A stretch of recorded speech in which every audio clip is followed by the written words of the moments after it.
Okay, so in this video we're going to talk about how is defined your sexual mating value.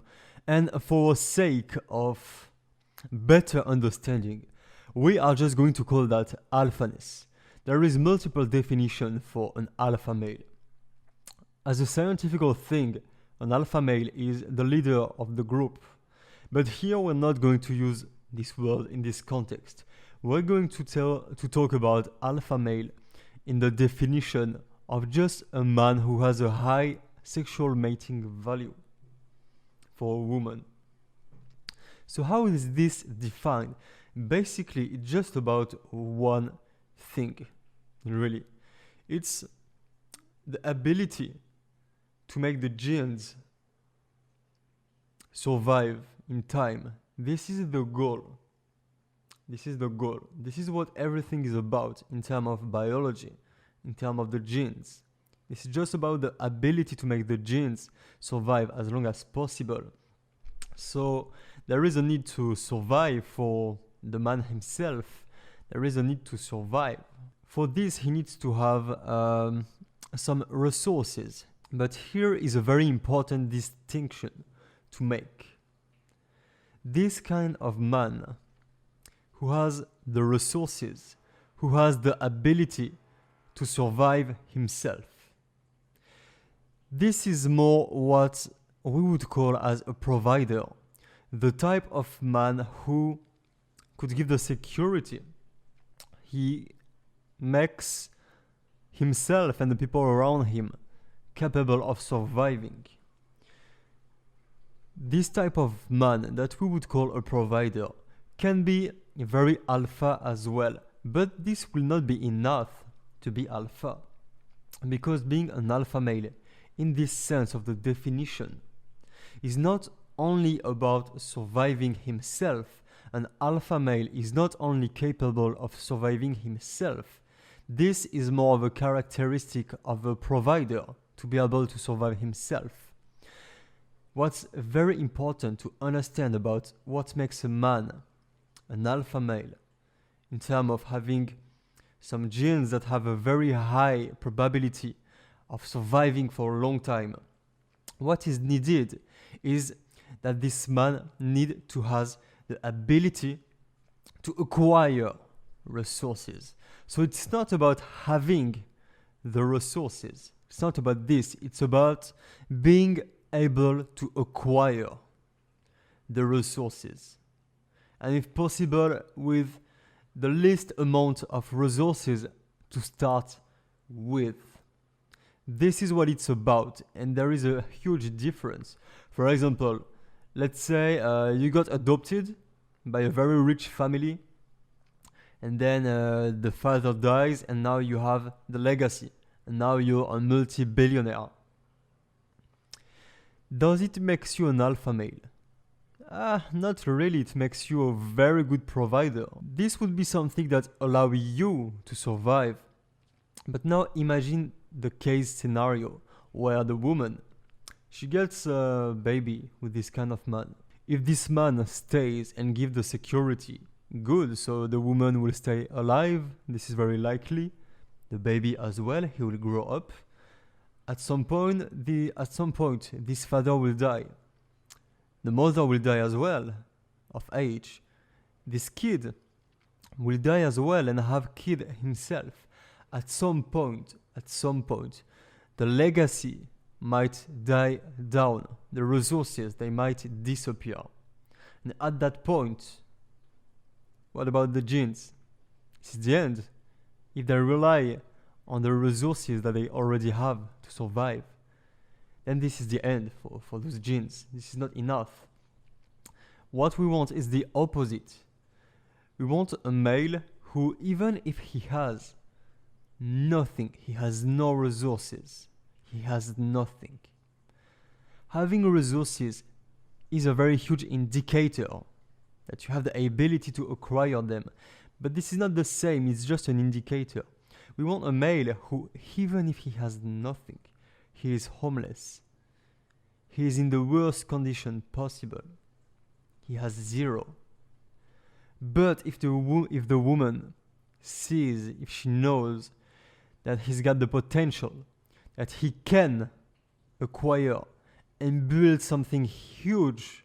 If he sees, okay, he has nothing, but he has a potential. Boom! Here, there is sexual attraction. The first man, it's not enough. Multi-billionaire. That's not enough for sexual attraction. This is very likely that this guy is an alpha male. This is very likely in our society now, where we tend to build ourselves our resources. This is very likely. So this is why very rich men, actually they have the woman in general, they have them for many other reasons as well, but in general, they have some form of alphaness. But this is not directly linked. We can have the resources without the alphaness. It doesn't come necessarily together. This is why some men are very powerful, very rich, even handsome, but they are not that attractive to women because they are not alpha. Alphaness is this ability to acquire in the future. So let's say if in 1,000 years, the resources of the kids and the kids and the kids of the kids of the kids of the kids, they lose everything. If they have the gene of this man, they can build it back and they can acquire more and more and more and more. This is about potential to acquire the resources. This is what will trigger sexual attraction, sexual mating value in the eyes of a woman. This is a man who has the potential. And how is it expressed? This is going to be the real question of this part. This is how this potential expresses himself. And so how can a woman analyze and know the potential? For example, she talks to a billionaire. How does she know if he is more like just a provider or if he also is alpha? How does she know? And a man who is homeless, how does she knows if he is alpha? How does she know that? He is definitely not a provider, but how does she know if he is alpha, if he has sexual mating value? So there is 3 dimensions of alphaness. There is 3 fundamental types of alphaness, which are going to define entirely what is an alpha male. This is completely intertwined with the fact of being alpha. This is exactly the same thing. If we understand that, we understand what is an alpha male. There's 3 dimensions of alphaness. The first one is what we call alphaness of conquest. I call it this way, alphaness of conquest, because it is about the ability to not even perceive the negative value contained in any value container. For example, you want to approach a girl, you want to talk to a woman that you just see. This is a value container. There is some probability of positive value to get in it. There is some probability to get happiness. There is some probability to get suffering. There is some probability to get negative values in this value container. A man who has a very high alphaness of conquest, he will not even see the negative value, the potential of negative value, where this is the norm. The norm is to see them. If he doesn't see them, he has a very high alphaness of conquest.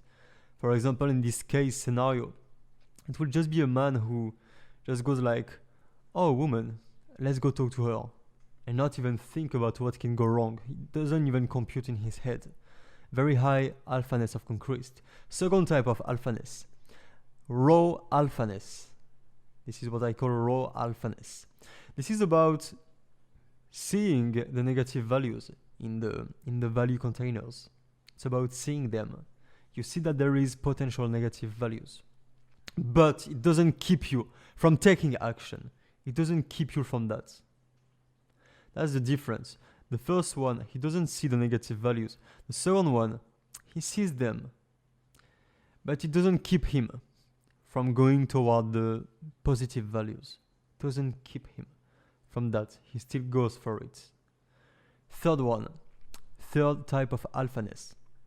This is alphaness of intelligence. This is about creating, finding, crafting the best strategies possible to get the value container, to get to what the guy ultimately wants, to get to the positive values, to get them, to get the happiness, to get the resources, having an efficient strategy. And here I make a very precise distinction. I don't talk about actually getting the positive value. I don't talk about actually getting the resources. I'm just talking about the probability to get it, about how good is the strategy that this man came up with. Because let's say there is two men, one who both want the same value container. One, he has a strategy that has like 80% chance of working. But this time he's not lucky, it doesn't work. The other one, he has a strategy which has 20% to work. But this time he's very lucky and it works. Who got the resource? Who got the resource? Who got the positive value? This is the second one. But who is the most alpha? The second one might be a better provider after that, but the one who is the most alpha would be the first one. So it's just about potential here. Okay, so we have those three types of alphaness.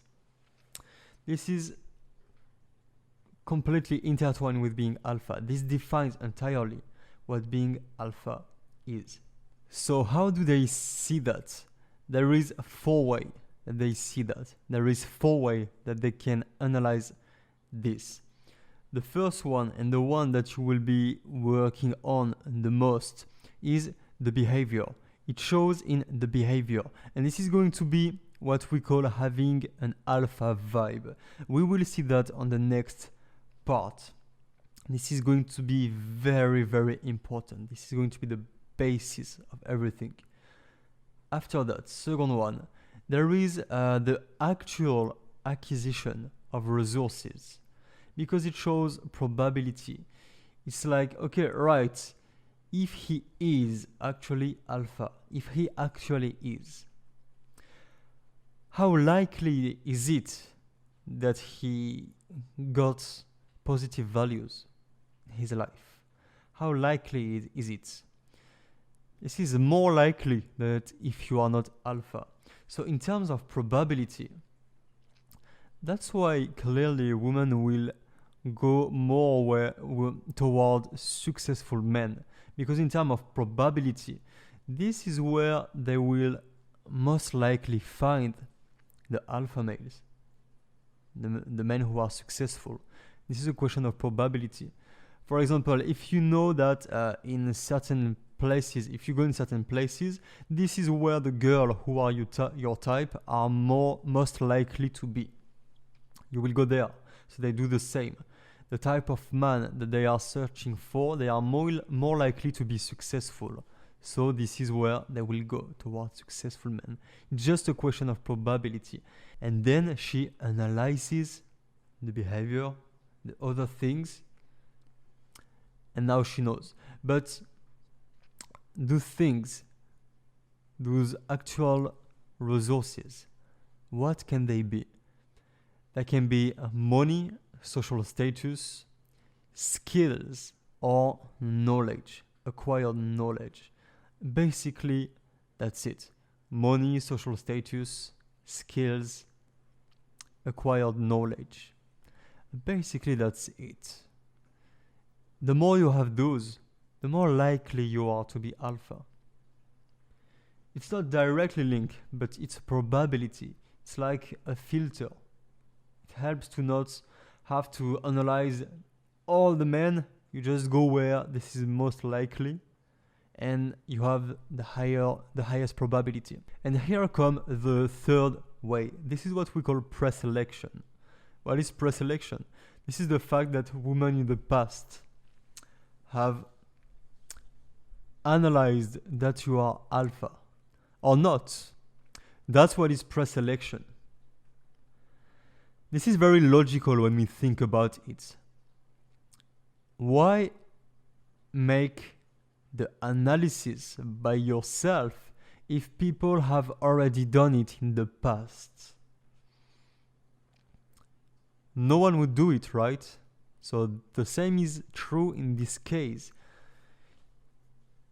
Women will analyze, they will try to know if you have had success with women in the past, if women have been attracted to you in the past. Because if this is the case, once again, it means that they have decided that you are alpha, that you have a high sexual mating value.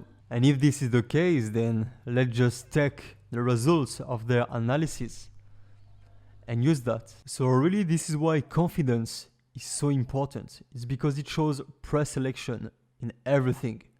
May it be with women, may it be with anything else.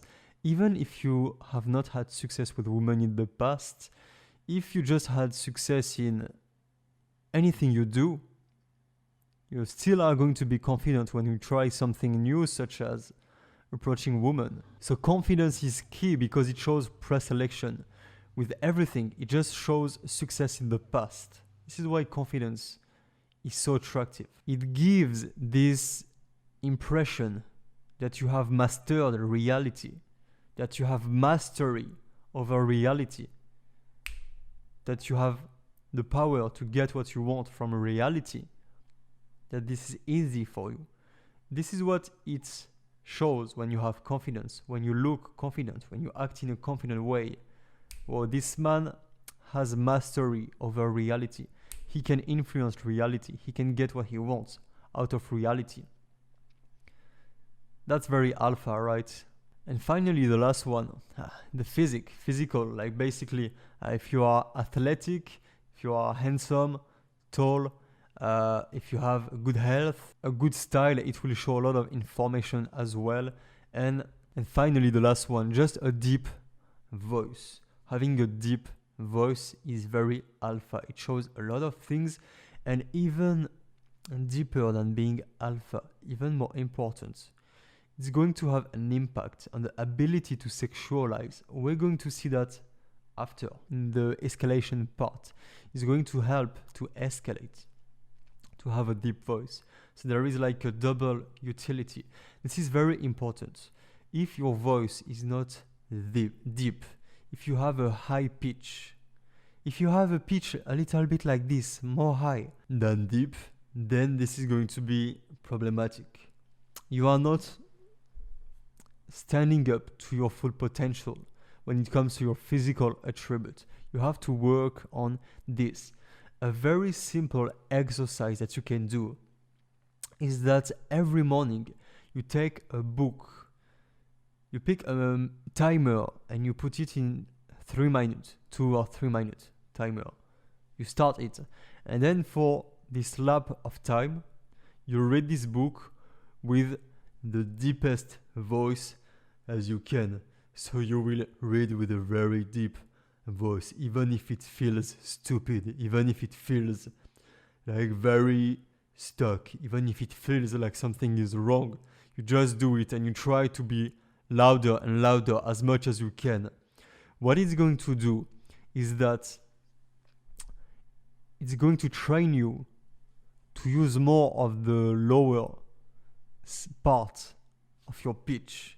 It's going to get you experience with this, so that at some point you think, well, why am I never going so deep? I could, why not? I just don't have experience with this. But if you train, then you have experience. Then you can feel comfortable with it. What it's going to do as well is that it's basically going to unlock this part of your voice, because it's locked. If you force yourself to do it, it unlocks a lot of this tonality, this vibration. It makes your voice more vibrant, more powerful. So this is very important to do this exercise, at least for 1 month, and then do whatever you want, but at least for 1 month, do it every morning. Really having a deep voice. And we will see later, loud as well. Loud is extremely important. Your voice, deep and loud, is going to be one of the most important tools when it comes to approaching someone, and more specifically, a woman. This is going to be extremely key. So work on this. Now that we have seen all of this, we need to see the first point, the alpha vibe, the behavior.